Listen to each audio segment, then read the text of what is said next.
नमस्कार, स्वागत है आपका कृषि दर्शन में। आपके साथ मैं हूं अंजू सिंह। कृषि दर्शन आप किसानों का अपना कार्यक्रम, जिसके माध्यम से हम आप तक खेती किसानी और ग्रामीण विकास से जुड़ी हुई तमाम जानकारियां पहुंचाते हैं, ताकि हमारे किसान इन जानकारियों का खेती किसानी में उचित इस्तेमाल कर सके और उनके आय में वृद्धि हो सके। हमेशा की तरह कार्यक्रम में सबसे पहले बात करेंगे विज्ञान और किसान की, उसके बाद नजर डालेंगे कृषि स्टार्टअप पर और अंत में बात होगी फार्मिंग इंडिया की। जी हाँ, आज हम सबसे पहले आपको बताएंगे कि किस तरीके से जलवायु परिवर्तन से हमारी कृषि प्रभावित हो रही है, ऐसे में क्या है इसके समाधान। इसके बाद आपकी मुलाकात करवाएंगे पद्मश्री सम्मान से नवाजी गई सफल महिला किसान तुलसी गौड़ा से और अंत में बात होगी किसान क्रेडिट कार्ड की। तो चलिए शुरुआत करते हैं आज के कृषि दर्शन के।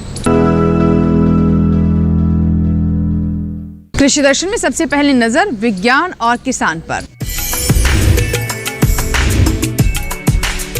विज्ञान और किसान में आज हम बात करेंगे जलवायु परिवर्तन की, जो कि पूरे विश्व की सबसे बड़ी समस्याओं में से एक है। और ख़ास तौर पर बात करें कृषि की, तो जलवायु परिवर्तन की वजह से बारिश का पैटर्न बदल गया है और इसके विपरीत असर कृषि पर देखे जा रहे हैं।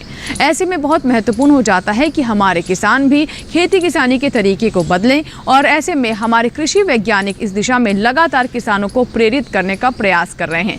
तो आइए देखते हैं कि किस तरीके से जलवायु परिवर्तन में हमारे किसान नए तरीके से खेती किसानी को कर सकते हैं और इसके प्रभावों को कम किया जा सकता है। देखते हैं रिपोर्ट।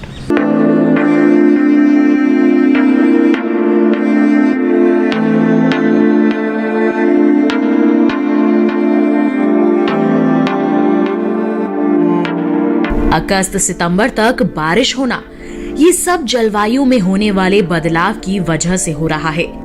वैश्विक जलवायु जोखिम सूचकांक में भारत फिलहाल 7वें पायदान पर है। इसका मतलब ये हुआ कि हमारा देश जलवायु परिवर्तन के सबसे प्रभावित देशों में शामिल है। कृषि क्षेत्र भी जलवायु परिवर्तन से बहुत ज्यादा प्रभावित हो रहा है। असमान बारिश के कारण हमारे देश में फसलों का खराब होना आम बात हो गई है। भारत की कुल कृषि भूमि का 55% हिस्सा सिंचाई के लिए बारिश पर निर्भर है। 2050 तक मानसून में होने वाली बारिश में 70% तक गिरावट का अनुमान लगाया जा रहा है। अगर ऐसा हुआ तो भारतीय कृषि की रीढ़ टूट जाएगी।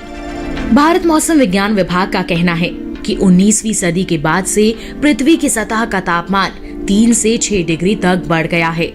अनुमान ये भी है कि आने वाले 80 साल में खरीफ फसलों के मौसम में औसत तापमान 0.7 से 3.3 डिग्री सेल्सियस बढ़ जाएगा।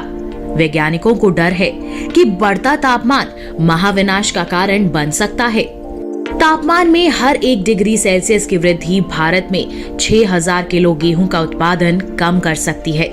इसके अलावा मक्का की उपज भी 2050 तक 18% कम होने की आशंका जताई जा रही है। दूसरी फसलों के उत्पादन पर भी इसका सीधा असर पड़ रहा है, जो आने वाले समय में खाद्य आपूर्ति का संकट पैदा कर देगा। बारिश के पैटर्न में बदलाव वर्षा आधारित क्षेत्रों में उत्पादन को प्रभावित करेगा, जबकि शीतलहर और पाला तिलहनों और सब्जियों की पैदावार में कमी लाएगा।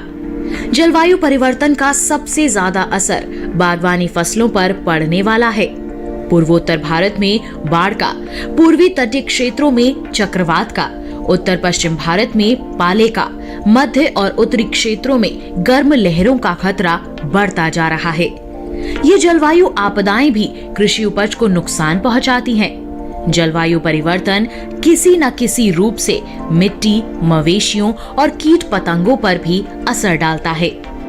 जलवायु परिवर्तन के संकट से निपटने के लिए किसानों को संरक्षित और शुष्क कृषि अपनाने की ओर प्रेरित किया जा रहा है। साथ ही ऐसे बीज तैयार किए जा रहे हैं जिन पर जलवायु परिवर्तन का असर कम से कम हो। बस जरूरत है किसानों को ऐसे बीज खरीदने के लिए प्रोत्साहित करने की। किसान फसल बीमा योजना से जुड़कर भी फसलों को होने वाले नुकसान की भरपाई कर सकते हैं। इसके अलावा कृषि सिंचाई योजना जलवायु परिवर्तन के कारण होने वाले सूखे से लड़ने में मददगार होगी। दूसरी ओर देश में जलवायु स्मार्ट कृषि विकसित करने की ठोस पहल की गई है। ये एकीकृत दृष्टिकोण है जिसमें फसली भूमि, पशुधन, वन और मत्स्य पालन के प्रबंधन का प्रावधान होता है। शून्य जुताई प्रौद्योगिकी खेती के प्रचलित तरीकों से ज्यादा टिकाऊ है। इसके अलावा देश में जलवायु स्मार्ट कृषि विकसित करने की ठोस पहल की गई है और इसके लिए राष्ट्रीय स्तर की परियोजना भी लागू की गई है। तो भी आपने जाना जलवायु परिवर्तन को लेकर किस तरीके से हमारे कृषि वैज्ञानिक भी कमर कस चुके हैं और इस दिशा में लगातार काम कर रहे हैं ताकि हमारे किसानों तक सही जानकारी पहुंच सके और इसके विपरीत असर से अपनी फसलों को बचा सकें। बढ़ते हैं आगे और बात करते हैं दिसंबर महीने के कृषि कैलेंडर की, जिसमें आज जानकारी देंगे कि दिसंबर में होने वाली सब्जियों में कौन कौन से कृषि कार्य हैं जिसका ध्यान रखना हमारे किसानों के लिए जरूरी है।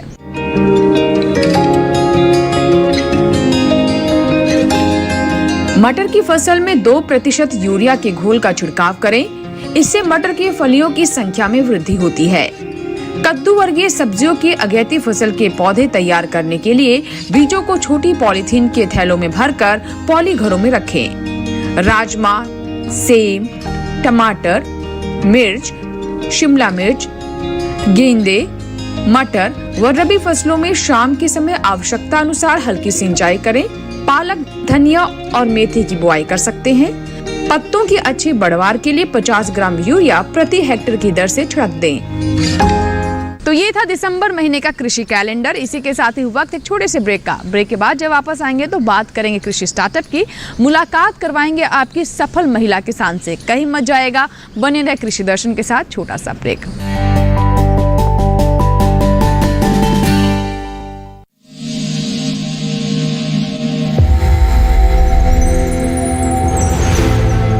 आत्मनिर्भर किसान भारत की शान। उत्पादन में आत्मनिर्भर होने के साथ साथ फसल की कटाई के उपरांत उपज की हानि को रोकने, ग्रामीण क्षेत्रों में रोजगार सृजन करने और बीज से बाजार तक के विजन को मजबूती देने के उद्देश्य से 1 वर्ष पूर्व माननीय प्रधानमंत्री श्री नरेंद्र मोदी जी ने एक महत्वाकांक्षी केंद्रीय योजना एग्रीकल्चर इंफ्रास्ट्रक्चर फंड की शुरुआत की। इस आधुनिक इंफ्रास्ट्रक्चर से कृषि आधारित उद्योग लगाने में एक बहुत बड़ा बदलाव आएगा और बहुत बड़ी गति आएगी। साथियों, अब हम उस स्थिति की तरफ बढ़ रहे हैं जहां गांव के कृषि उद्योगों से फूड आधारित उत्पाद शहर जाएंगे और यही तो आत्मनिर्भर भारत अभियान का संकल्प है। एग्रीकल्चर इंफ्रास्ट्रक्चर फंड से पात्र लाभार्थी गोदामों का निर्माण कर सकते हैं। छटाई या ग्रेडिंग इकाई, पैकिंग हाउस, सप्लाई चेन और कोल्ड चेन जैसी सुविधाएं या फिर प्राथमिक कृषि प्रसंस्करण केंद्र की स्थापना कर सकते हैं। इस योजना के तहत पात्र लाभार्थियों को 2 करोड़ रुपए तक के ऋण पर अधिकतम 7 वर्ष के लिए ब्याज में 3% तक की छूट दी जा रही है। ऋण पुनर्भुगतान के लिए 6 महीने से 2 वर्ष तक मोरेटोरियम की सुविधा भी उपलब्ध है। इस योजना ने अब तक सफलता की कई मिसालें कायम की हैं, जैसे कि मध्य प्रदेश के लाभार्थी श्री विपिन त्रिपाठी ने एग्रीकल्चर वेस्ट से बायोफ्यूल बनाने का इनोवेटिव प्राइमरी प्रोसेसिंग सेंटर लगाया है। लोन मिलने की वजह से हम समय पर सारी मशीनों का प्रोक्योरमेंट और सारा सिविल वर्क टाइम पे करवा पाए, जिससे ये प्रोजेक्ट को लगाना संभव हो पाया। राजस्थान के लाभार्थी श्री यशवर्धन मुंद्रा ने सॉर्टिंग एंड ग्रेडिंग यूनिट लगाकर रोजगार के अवसर पैदा किए हैं। कर्नाटक की महिला उद्यमी श्रीमती ममता वी ने प्राइमरी प्रोसेसिंग सेंटर लगाकर प्रगति की नई राह चुनी है। ಸಣ್ಣ ಪುಟ್ಟ ಉದ್ಯಮಿಗಳನ್ನ ಮತ್ತಷ್ಟು ಅಗ್ರಿಕಲ್ಚರಲ್ಲಿ ಹೆಚ್ಚು ನಾವು ಇನ್ನಷ್ಟು ಸಾಧನೆ ಮಾಡಲಿಕ್ಕೆ ಕಾರಣಕಾರಕವಾದಂತ ಈ ಅಗ್ರಿಕಲ್ಚರಲ್ ಇನ್ಫ್ರಾಸ್ಟ್ರಕ್ಚರ್ ಫಂಡ್ ಇಂದ ನಮ್ಮ ಇನ್ನಷ್ಟು ಯೋಜನೆಗಳು ಆಯೋಜನೆಗಳು ಉತ್ತಮಗೊಂಡಿದೆ। राजस्थान के लाभार्थी श्री दिनेश भट्टर ने जीरे की प्रोसेसिंग यूनिट लगाकर आसपास के ग्रामीणों को आत्मनिर्भरता प्रदान की है। महाराष्ट्र के लाभार्थी श्री अनूप कुमार मोहता ने वेयर हाउस बनाकर अन्न भंडारण को सुनिश्चित किया है। आज देश के कोने कोने से किसान, कृषि उद्यमी, किसान उत्पादक संघ, प्राथमिक कृषि सहकारी समितियां, स्वयं सहायता समूह और कृषि उपज मंडियां इस योजना का लाभ उठा रहे हैं।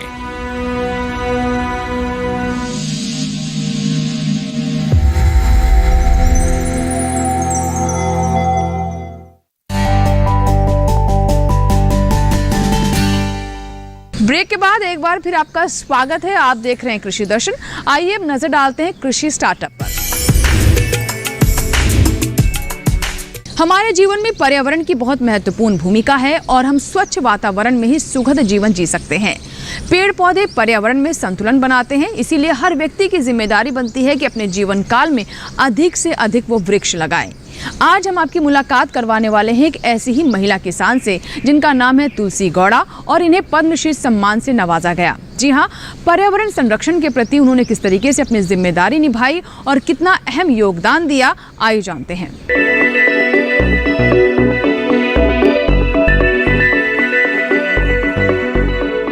तुलसी गौड़ा 72 साल की एक महिला है। छोटी झाड़ियों वाले पौधे से लेकर लंबे पेड़ों को कब कैसी देखभाल की जरूरत है, वो इसे अच्छी तरह से समझती हैं। इसलिए इन्हें जंगल की इंसाइक्लोपीडिया भी कहा जाता है। वो कभी स्कूल नहीं गईं, लेकिन कई राज्यों के युवा इनसे यही कला समझने के लिए मिलते हैं। वो कभी स्कूल नहीं गईं, लेकिन कई राज्यों के युवा इनसे यही कला समझने के लिए मिलते हैं।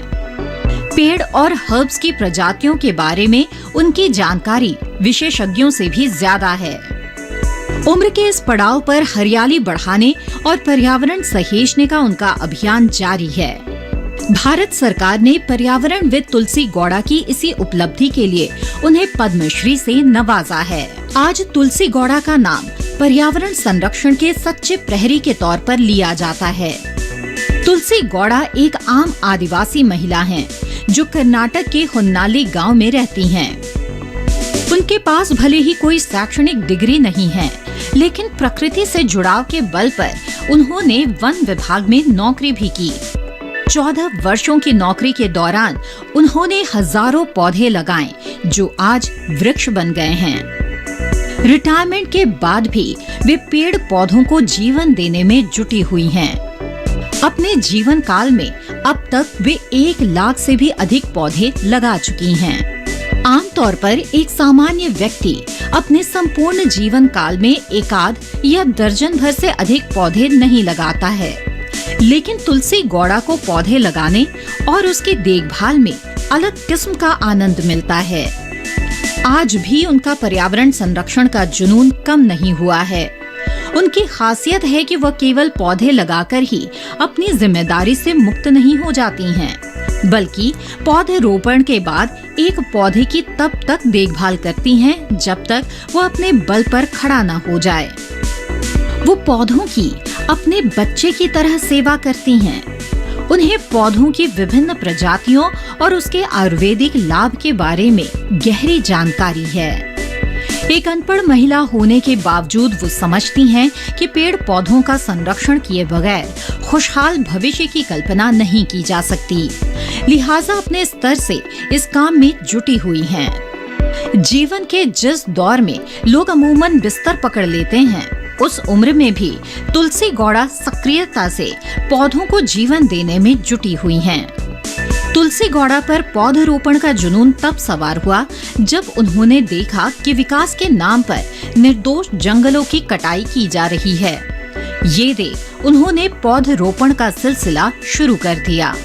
पर्यावरण को सहेजने के लिए उन्हें इंदिरा प्रियदर्शनी वृक्ष मित्र अवार्ड, राज्योत्सव अवार्ड, कविता मेमोरियल समेत कई पुरस्कारों से सम्मानित किया जा चुका है। लेकिन जो खुशी उन्हें पौधे लगाने और उसके पेड़ बनने तक के बीच किए गए देखभाल से मिलती है, वो खुशी उन्हें पुरस्कार पाकर भी नहीं मिलती। सोचिए, बिना किसी लाभ की उम्मीद लगाए एक महिला पिछले करीब 6 दशकों से पर्यावरण को संवार रही हैं। एक ऐसी महिला जिनके अपने बच्चे नहीं हैं, लेकिन अपने द्वारा लगाए गए लाखों पौधों को ही अपना बच्चा मानती हैं और उनकी बेहतर ढंग से परवरिश भी करती हैं। आदिवासी समुदाय से संबंध रखने के कारण पर्यावरण संरक्षण का भाव उन्हें विरासत में मिला है। आदिवासी समाज में जल, जंगल और जीवन को बचाने की संस्कृति आज भी विद्यमान है, पर औद्योगिक विकास ने एक तरफ आदिवासियों को विस्थापित कर दिया, तो दूसरी तरफ आर्थिक लाभ के चलते जंगलों का सफाया भी किया जा रहा है। उजड़ते जंगलों की व्यथा प्राकृतिक आपदाओं के रूप में प्रकट होती है। लिहाजा इसके संरक्षण के लिए तत्परता दिखानी होगी। पद्मश्री सम्मान मिलने के बाद तुलसी गौड़ा की जिंदगी में कोई खास परिवर्तन हो ना हो, पर अपने जज्बे से वो सबके जीवन में परिवर्तन लाने का सिलसिला जारी रखने वाली हैं। तुलसी गौड़ा के प्रयासों से हमें सीख मिलती है कि हमें भी पर्यावरण संरक्षण की दिशा में धरातल पर काम करना चाहिए। अगर पर्यावरण का वास्तव में संरक्षण करना है और दुनिया को जलवायु परिवर्तन के खतरे से बाहर निकालना है, तो पौधरोपण सुखद भविष्य के लिए किया जाने वाला एक जरूरी कर्तव्य है। पौधरोपण और पर्यावरण संरक्षण को दैनिक जीवन का अंग बनाया जाना चाहिए। प्राकृतिक संतुलन के लिए जंगलों का बचे रहना बेहद जरूरी है। पृथ्वी पर जीवन को खुशहाल बनाए रखने का एकमात्र उपाय पौधरोपण पर जोर देने तथा जंगलों के संरक्षण से जुड़ा है। इसके लिए सभी को मिलकर प्रयास करना होगा।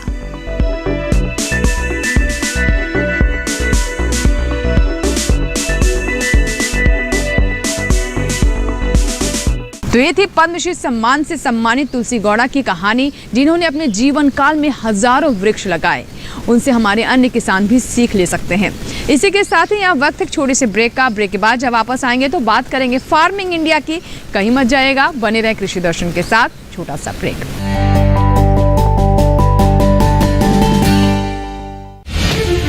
अन्नदाता किसानों की खुशहाली और उनकी आय में बढ़ोतरी के लिए भारत सरकार लगातार प्रयासरत है।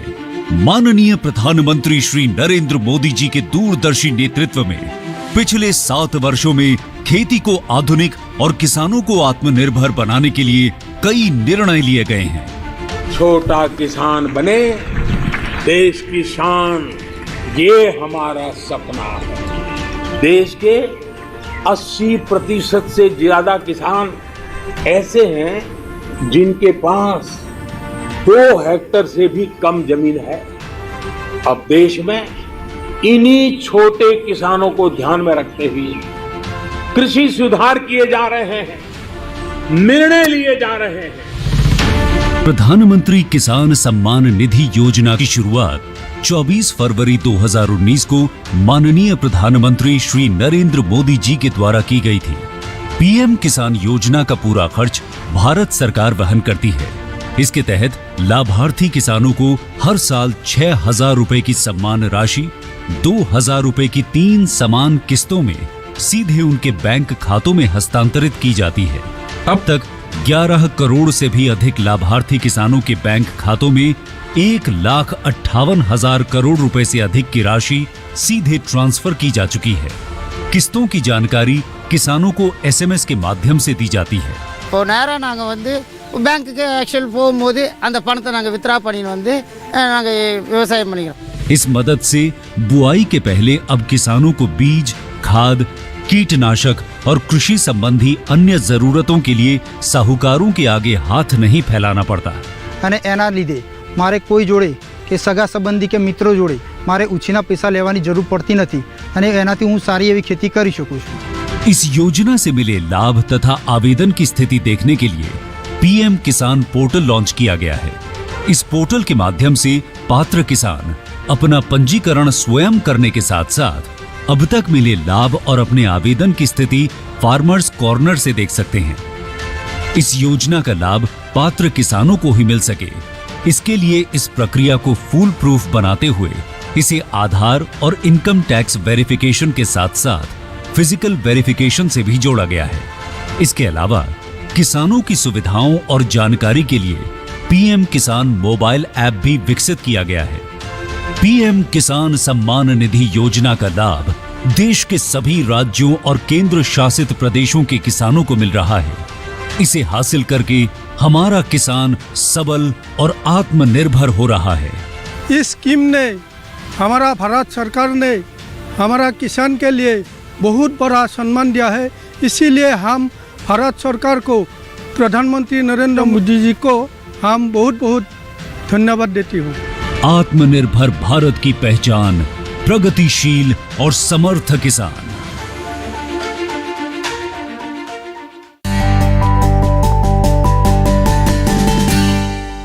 ब्रेक के बाद एक बार फिर आपका स्वागत है। आप देख रहे हैं कृषि दर्शन। आइए बात करते हैं फार्मिंग इंडिया की, जिसमें हम आपको दिखाते हैं कृषि जगत से जुड़ी हुई तमाम हलचलों के बारे में।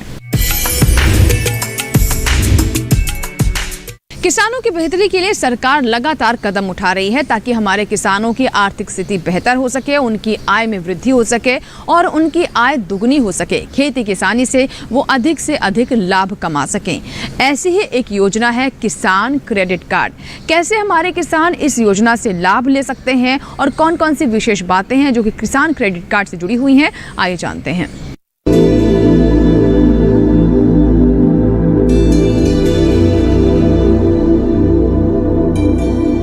किसान क्रेडिट कार्ड योजना 1998 में शुरू की गई थी। इसका उद्देश्य किसानों को कृषि गतिविधियों के लिए बिना किसी बाधा के समय पर ऋण उपलब्ध कराना था। भारत सरकार किसान क्रेडिट कार्ड के तहत किसानों को ब्याज पर 2% की आर्थिक सहायता देती है और समय पर ऋण चुकाने वाले किसानों को 3% की प्रोत्साहन छूट देती है। इस तरह केसीसी पर सालाना ब्याज दर 4% आता है। सभी योग्य किसानों को उनके कृषि कार्यों के लिए आसानी से और समय पर कृषि ऋण प्रदान किए जाएं, ये सुनिश्चित करने के लिए सरकार ने किसान क्रेडिट कार्ड योजना शुरू की। इसका उद्देश्य किसानों को कृषि के लिए उत्पादक सामग्रियों जैसे बीज, उर्वरक और कीटनाशक आदि खरीदने के लिए सक्षम बनाना है। सरकार ने किसानों के हित में बड़े कदम उठाते हुए 2019 में केसीसी में ब्याज दर में आर्थिक सहायता का प्रावधान शामिल करते हुए इसका लाभ डेयरी उद्योग समेत पशुपालकों और मछली पालकों को भी देने की व्यवस्था सुनिश्चित की है। किसान क्रेडिट कार्ड के दायरे में किसानों को लाने के लिए फरवरी 2020 से एक विशेष अभियान चलाया जा रहा है। वर्ष 2012 से केसीसी योजना को और सरल बनाया गया है। इसके तहत लाभार्थियों को एटीएम सक्षम डेबिट कार्ड के प्रावधान सहित एक बार में दस्तावेजीकरण की सुविधा, सीमा में निर्माण लागत में वृद्धि और सीमा के भीतर कितनी भी संख्या में निकासी आदि की सुविधाएं दी गई हैं।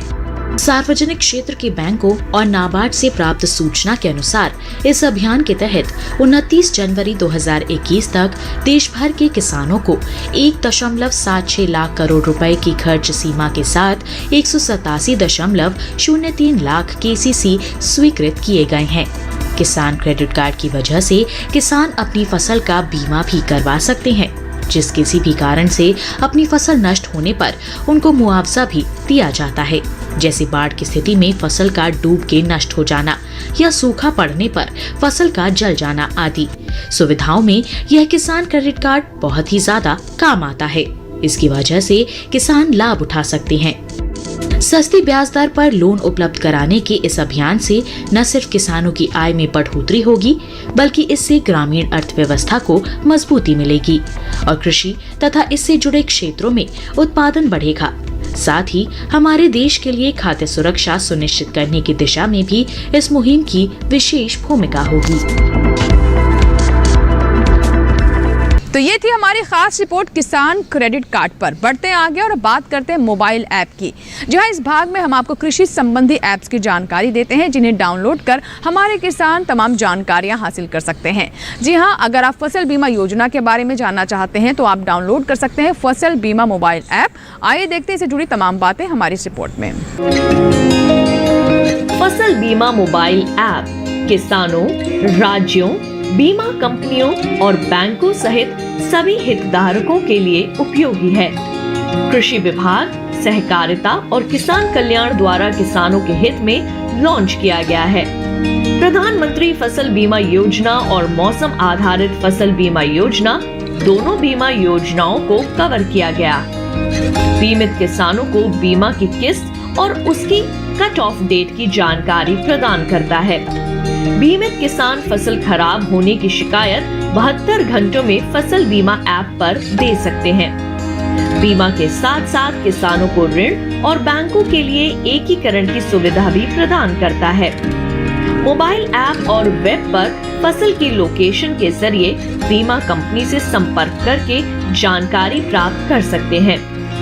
अधिक जानकारी के लिए प्रधानमंत्री फसल बीमा योजना की आधिकारिक वेबसाइट pmfby.gov.in पर जाएं। गूगल प्ले स्टोर से क्रॉप इंश्योरेंस यानी फसल बीमा मोबाइल ऐप डाउनलोड करें। तो ये थी फसल बीमा ऐप से जुड़ी तमाम जानकारियां। इसी के साथ ही आज के कृषि दर्शन में फिलहाल इतना ही, लेकिन ये आपका अपना कार्यक्रम है। अगर आपके कोई सुझाव हैं, कोई सवाल हैं, तो आप हमें ईमेल कर सकते हैं, पत्र भी लिख सकते हैं। हमारा ईमेल एड्रेस है krishidarshan@gmail.com। आप हमें पत्र भी लिख सकते हैं। हमारा पता है कृषि दर्शन, कमरा नंबर 58, CPC, दूरदर्शन, खेलगांव, नई दिल्ली 110049। आपके पत्र और ईमेल्स का हमें इंतजार रहेगा। चलते चलते आपको बता दें कि आप हमारा ये कार्यक्रम हमारे YouTube चैनल पर भी देख सकते हैं। इसके लिए बस इस QR कोड को स्कैन करें और जुड़ जाएं हमारे YouTube चैनल से। आशा करते हैं कि आज के कार्यक्रम जो तमाम जानकारियां हमने आप तक पहुंचाई हैं, आप उनका जरूर लाभ लेंगे। होगी मुलाकात अगले अंक में आपसे कृषि दर्शन में, लेकिन आप बने रहे दूरदर्शन किसान के साथ। नमस्कार।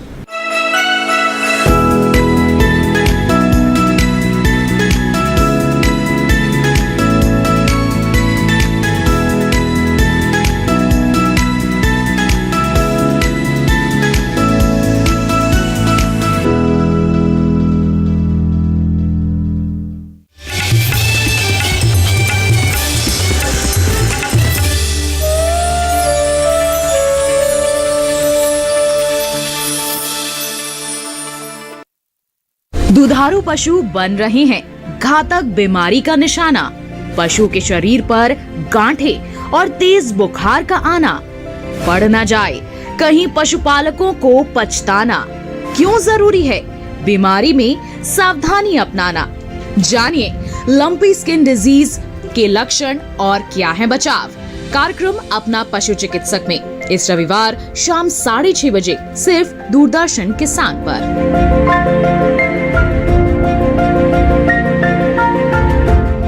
मैं हूँ श्रुति पनवर और हमारे साथ है किसान मित्र फेमस लाल और साथ में डिजिटल दीदी, और हम लोग किसान बहन भाइयों के लिए लेकर आ रहे हैं छटाक भर खुशी में। इसमें बात होगी कृषि के बारे में और मुलाकात होगी ज्ञान, विज्ञान और कला के क्षेत्र में मशहूर हस्तियों से, और कराएंगे आपको भारत के खूबसूरत जगहों की सैर, और उठेगी यहाँ गीत संगीत की लहर, क्योंकि सबके लिए है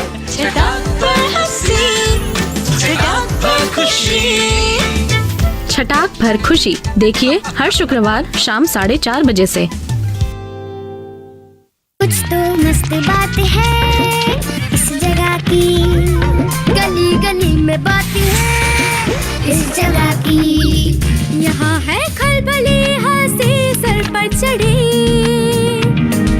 टिकट हो या ना हो ये गाड़ी चल पड़ी। गली गली सिम सिम, गली गली सिम सिम, गली गली सिम सिम, सिम सिम, गली गली सिम सिम।